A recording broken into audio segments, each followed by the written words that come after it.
Live in relation. Neha खुले विचारों वाली लड़की थी। अरे नेहा, क्या दिन में सोती है?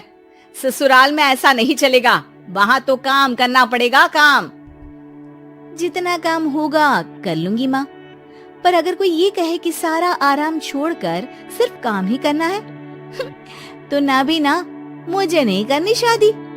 अरे कैसी बात कर रही हो?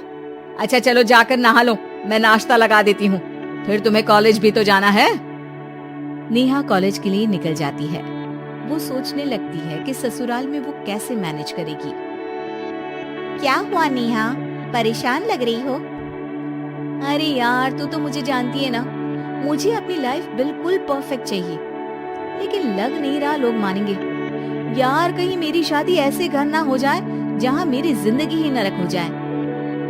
अरे मैंने ना कल एक इंग्लिश फिल्म देखी थी, उसमें भी कुछ ऐसी ही समस्या थी हीरोइन की। अच्छा, तो फिर क्या किया उसने? उसने तो अपने होने वाले पति से साफ साफ कह दिया कि वो पहले उसके घर कुछ दिन तक बिना शादी के रह कर देखेगी, और अगर ठीक लगा तो ठीक, वरना तेरे मेरे रास्ते अलग।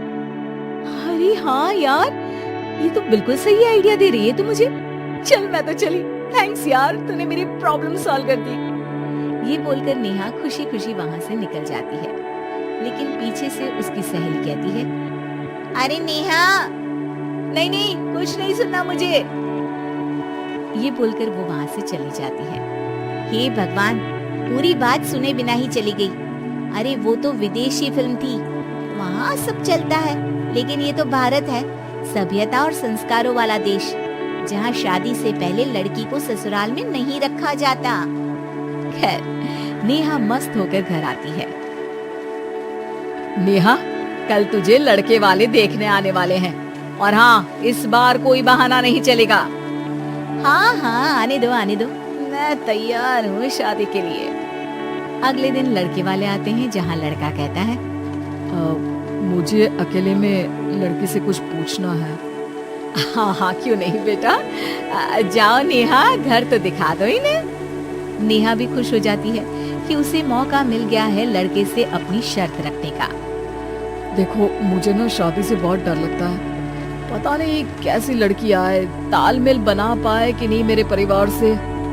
मैंने कई घरों में रोज का क्लेश होते देखा है। तुमने तो मेरे दिल की बात कर दी। मैं भी यही सोच रही थी कि भाई सास तो अच्छी होनी चाहिए, पति सपोर्ट करे ना करे, रहना तो पूरे दिन सास के साथ है। लेकिन मेरे पास ना इसके लिए एक बहुत अच्छा आइडिया है। अच्छा, कैसा आइडिया?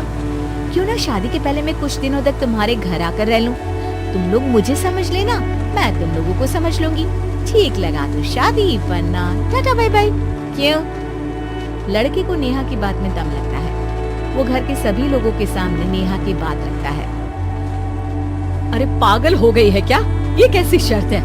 अरे शादी से पहले मैं क्यों तुझे किसी और के घर भेजूंगी रहने? अरे लड़की के ख्याल तो 20 साल आगे के हैं, इतनी भी खुले विचारों वाली लड़की नहीं चाहिए हमें। अरे माँ, क्या बुरा और गलत बोल रही है ये? रहना तो हम दोनों का है ना, कल को कोई परेशानी आई तो तुम सब तो ये बोलकर निकल जाओगे कि जिंदगी तुम लोगों को ही निभानी है, तुम लोगों को जो करना है करो। तब क्या करूँगा बताओ? सबके समझाने पर वो लोग मान जाते हैं। वाह, मैं 2-3 दिनों में पैकिंग कर लूंगी, तो आकर मुझे ले जाना। और नेहा पहुंच जाती है विशाल के घर। आओ आओ, ये रहा तुम्हारा कमरा। इस घर में तुम एज अ गेस्ट रहो, लेकिन माँ तुम्हें बहू की तरह ही ट्रीट करेंगे, और तुम भी उन्हें सास की तरह ही रखना। बस फिर क्या था, शुरू हो जाता है लिव इन सास बहू का ड्रामा। अरे चाय तो बना दे बहू। जी सासू माँ, अभी लाई। नेहा चाय लेकर आती है कि बस चाय लेकर आई हो, इसके साथ पकोड़े भी ले आती। लेकिन आपने तो बताया ही नहीं कि आपको चाय के साथ पकोड़े भी चाहिए। हाँ हाँ, अब तो पता चल गया ना। रात को खाना खाने के बाद नेहा किचन में खटर पटर कर रही होती है। क्या हो रहा है वहाँ नेहा? माँ जी, मैं ना रात को अदरक वाली चाय पीकर सोती हूँ, ये मेरी आदत है। अच्छा, तो जरा मेरे लिए भी बना देना। दोनों सास बहू रात को चाय पीती हैं। अगले दिन नेहा, मैं मंदिर जा रही हूँ, मेरी साड़ी निकाल कर बेड पर रख दे। नेहा सास के लिए साड़ी निकाल कर रख देती है। वो देखती है कि उसके आने के बाद से सास ने घर का कोई भी काम करना छोड़ दिया है। यार मैं क्या करूं? ऐसा ससुराल तो मुझे नहीं चाहिए था जिसमें मैं ही सारा काम करूं।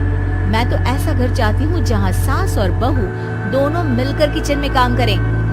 हे भगवान, रात को चाय पी ली, पेट में गैस बन गई, अब तो चला भी नहीं जा रहा है।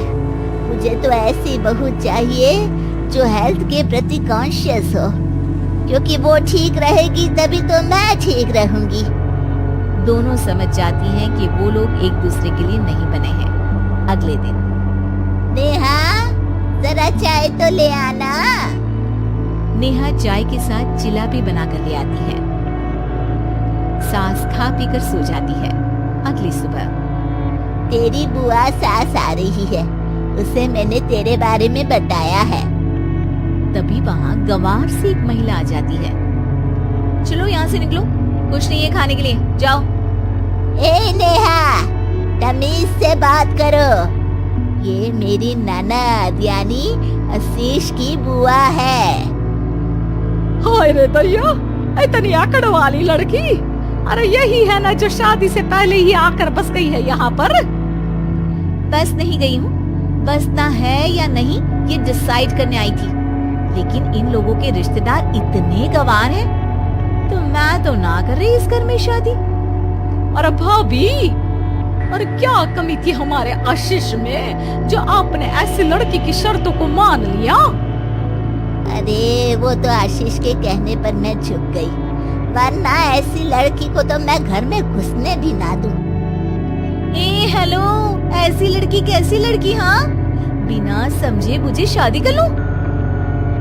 अब तो समझ गई ना कि हम लोग गांव के हैं। भाभी को घाट पर सोना और रिश्तेदारों का गांव से आना जाना तो लगा ही रहना है इस घर में।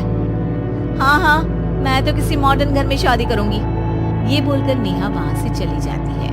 अपने घर में आकर नेहा कहती है, ना माँ ना, लिव इन में रहकर देख लिया, ये गांव के लोगों का कोई भरोसा नहीं है। खैर, नेहा की शादी एक मॉडर्न घर में हो जाती है, जहाँ सास कहती है, हे नेहा, मैं टेनिस खेलने जा रही हूँ, आओ तो जूस बना कर रखना, और हाँ, वॉलनट्स और ओट्स भी बना लेना। जी माँ। माँ मॉम बोलो डार्लिंग, माँ इज ओल्ड फैशन।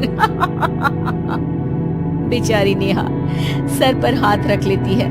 हे भगवान, ये सास तो सास ही होती है, गांव की हो या शहर की।